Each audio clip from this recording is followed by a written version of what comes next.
দেখেন, এই দেশে একটা কথা আছে যে আসমানে তারা যত, পুলিশের ধারা তত। মানে আমাদের দেশে এত পরিমাণ আইন আছে যেগুলো আসলে মাঠে পর্যায়ে বা হাতে কলমে প্র্যাকটিক্যালি এগুলা বাস্তবায়ন হয় না। বাট আজকে যেই সংস্কারের ইস্যুগুলোতে আমরা অনেকেই সরকারের আলোচনা করছি, সমালোচনা করছি, বাট কিছু কিছু সংস্কার আমরা চাই এস্টাবলিশড হোক।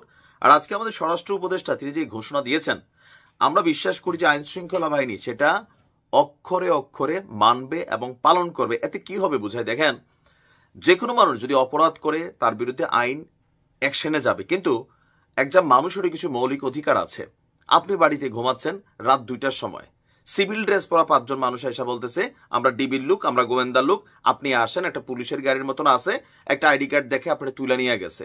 এই ঘটনাগুলোতে দুইটা জিনিস ঘটতেছে। প্রকৃতপক্ষে মাঝে মাঝে অরিজিনাল ডিবির লোকও আসে, আবার মাঝে মাঝে দেখেন র্যাবের ড্রেসে, আর্মির ড্রেসে, তারপর হচ্ছে পুলিশের ড্রেসে, ভুয়া ডিবির ড্রেসে, এনএসআই ড্রেসে বিভিন্ন জায়গা থেকে দুষ্কৃতকারীরা আমাদের এই সংস্থাগুলোর নাম পরিচয় ভেঙে মানুষকে তুলে নিয়ে যায়, জিম্মি করে, অপহরণ করে। আবার অনেক সময় আইন শৃঙ্খলা বাহিনীও একটা মানুষকে তুলে নিয়ে যাওয়ার পরে তাৎক্ষণিকভাবে এটা কোনো নোটেট করে না, একদিন, 2 দিন, 1 সপ্তাহ পরে তারা হয়তো অ্যারেস্ট দেখাচ্ছে। এই 1 সপ্তাহ একটা পরিবারের সাথে কি যে যায়, যে মানুষটাকে জিন্দা নাকি মৃত দেখা গেল যে পুলিশ নিয়ে গেছে, পরের দিন থানায় গেলে বলে আমাদের কাছে কোনো নোট নাই। তো এটা তো একটা ফাইজলামিমূলক অ্যাক্টিভিটিস দেশে চলতেছিল দীর্ঘদিন যাবত, গত 53 বছর। এবার যেহেতু সংস্কার ইস্যুতে এই বক্তব্যটা আসছে, আমি মনে করি প্রত্যেকটা নাগরিকের মৌলিক অধিকার এখানে সংরক্ষিত হবে। এখন এই যে ডিবি পুলিশের সিভিল ড্রেসের ইস্যুটা, যদি কাউকে গ্রেপ্তার করতে যায় এই সিভিল ড্রেস ছাড়া পুলিশি পোশাক পরে তাকে গ্রেপ্তার করতে হবে, এই আইনটা কিন্তু বাংলাদেশে আছে।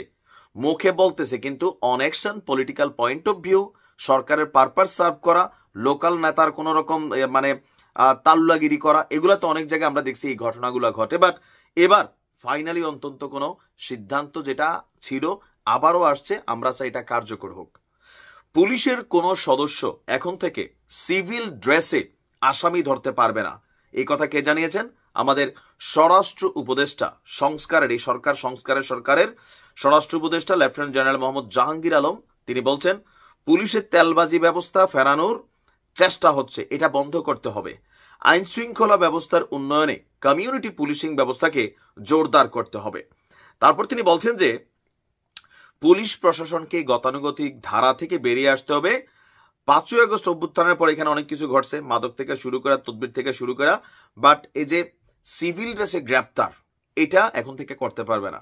একজন নাগরিক হিসাবে আপনার বাড়িতে, আপনার প্রতিষ্ঠানে যদি সিভিল ড্রেসে কোনো রকম মানুষ যদি আপনাকে গিয়ে আটকাইতে চায়, আপনি প্রতিবাদ করবেন, ফেসবুক লাইভে যান, আশেপাশে মানুষ জড়ো করুন, কারণ আমরা তো শিওর না এটা যে কোন পুলিশ, তাই না?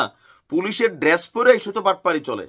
সো মিনিমাম লেভেলে একজন মানুষকে পুলিশ তুলে নেওয়ার আগে স্থানীয় থানার ওসি প্রত্যেকের কাছে নাম্বার রাখা জরুরি। থানার নাম্বার বা আমরা কোথায় ভেরিফাই করব যে আমার লোকটাকে বা আমার পরিবারের যাকেই নিচ্ছে বা আমাকেই নিচ্ছে, আমি আসলে কাদের হাতে যাচ্ছি? কোনো অপহরণকারী চক্রের কাছে?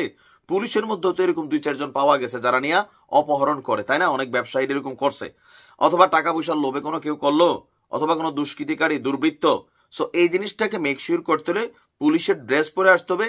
যে কোনো পুলিশ আমাকে দিনের আলোতে গ্রেপ্তার করতে হবে। রাতের আধারে গ্রেপ্তার করলেও আমি কার কাছে যাচ্ছি, কার হেফাজতে যাচ্ছি, এতটুকু তথ্য জানার অধিকার প্রত্যেকের পরিবারের আছে। তো এই আইনগুলো কিন্তু নতুন না, বাট সংস্কারের মাধ্যমে এগুলোকে নতুন করে এস্টাবলিশের যে চেষ্টা চালাচ্ছে ইউনূস সরকার, আমি এটাকে ধন্যবাদ দিই। কারণ এই হয়রানিটা সরকারে যে থাকে আর বিপরীত দলে যারা থাকে তাদের উপর দিয়ে যায় ভাই। এটা গত 17 বছর না 53 বছর বাংলাদেশের ইতিহাসে এই কথাই বলছে। আমরা চাই এখান থেকে বাংলাদেশ পুলিশ বের হয়ে আসুক, প্রত্যেকটা মানুষের এই মৌলিক অধিকারটা সংরক্ষিত থাকুক। ধন্যবাদ স্বরাষ্ট্র উপদেষ্টাকে, ভালো থাকুন।